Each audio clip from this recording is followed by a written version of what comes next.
कवठेमहांकाळ मराठी न्यूजमध्ये आपले स्वागत आहे। सांगली प्रतिनिधी। मोटरसायकल चोरटा ताब्यात, चोरीच्या 8 मोटरसायकली हस्तगत तर 9 गुन्हे उघडकीस। कवठेमहांकाळ पोलिसांची दमदार कामगिरी।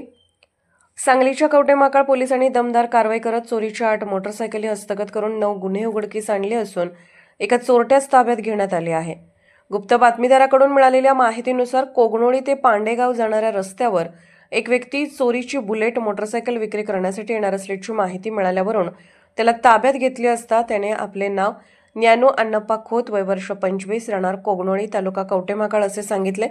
त्याच्याकडील बुलेटबाबत चौकशी केली असता त्याने त्याचे साथीदार सोन्या उर्फ आप्पासाहेब पांढरे, राहणार कोडनूर, तालुका जत व निखिल उर्फ दाद्या गडदे, राहणार करोली टी, तालुका कवठेमहांकाळ यांच्या साथीने म्हैसाळ एम येथून बुलेटची चोरी केल्याचे सांगितले। त्याला अटक करून पोलीस कोठडी घेऊन गुन्ह्याच्या दृष्टीने तपास केला असता त्याने साथीदारांच्या मदतीने 4 बुलेट, 2 युनिकॉर्न, 1 स्प्लेंडर, 1 यामा अशा एकूण 8 मोटरसायकली चोरल्याचे सांगितले असून त्याच्याकडून या 8 मोटरसायकलीसह 900 किलो लोखंडी सळी असा एकूण 6,45,000चा मुद्देमाल ताब्यात घेण्यात आला आहे।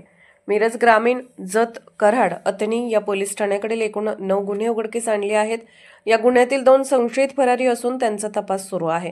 वरिष्ठांच्या मार्गदर्शनाखाली पोलीस निरीक्षक ज्योतिराम पाटील, सहाय्यक पोलीस निरीक्षक दत्तात्रय कोळेकर, पोलीस उपनिरीक्षक Vinayak Masale, police head constable Chavan, police नाईक मासाळ, कुंभार, कासार, महेश नरुटे, शीतल जाधव व पथकाने ही कामगिरी केली आहे।